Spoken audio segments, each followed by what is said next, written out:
voyez une différence?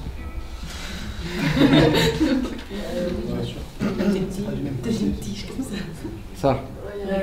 Donc en fait, au niveau du carbone 4, donc celui-ci, on a inversé les groupements. Ce qu'on appelle un épimère. Ça c'est le glucose, ça c'est le galactose, c'est l'épimère du glucose. En biochimie et dans tous les cours qui sont abordés dans le cursus médical, les structures ne sont pas simples, c'est pas du méthane, c'est pas du CH4, c'est des molécules qui sont assez complexes. Établir ce modèle moléculaire à partir des petits bâtonnets là, qui sont donnés avec le livre, c'est vraiment quelque chose de formidable parce qu'on peut aller assimiler la structure juste en la représentant, je veux dire géométriquement parlant. Est-ce que tu as des carbones asymétriques ici?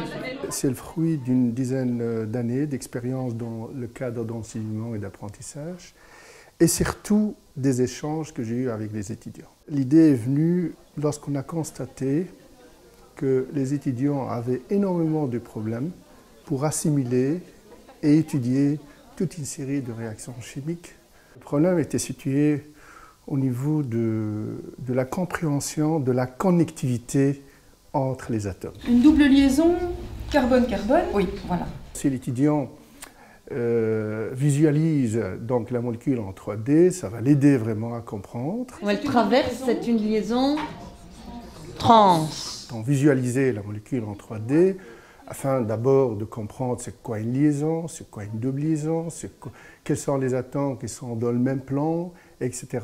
Parce qu'on a eu l'idée d'abord bien maîtriser la chimie organique structurelle avant de commencer la chimie organique réactionnelle et comprendre les mécanismes réactionnels. J'imagine un scénario d'une réaction donnant un produit et puis la même réaction mais qui donne deux produits. Le pourquoi, ça c'est très important. Et donc vous avez le même genre de phénomène avec d'autres médicaments? Le bouquin c'est toute une série de nouvelles situations.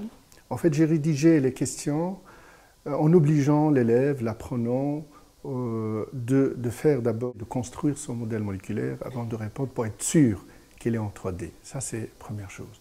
Deuxième chose, c'est revenir avec l'étudiant sur les notions de base, parce que quand même donner de l'importance à la géométrie moléculaire, c'est aussi donner de l'importance à comprendre ce qui est derrière, parce que plus tard, il va avoir une activité biologique. Mais c'est quoi une activité biologique? Je prends par exemple l'enzyme sur mon pied, et puis deux médicaments, deux chaussures, la chaussure droite et la chaussure gauche, ben, le pied rentre dans la chaussure droite et pas dans la chaussure gauche. Voilà, donc il y a plus d'interaction avec telle ou telle molécule.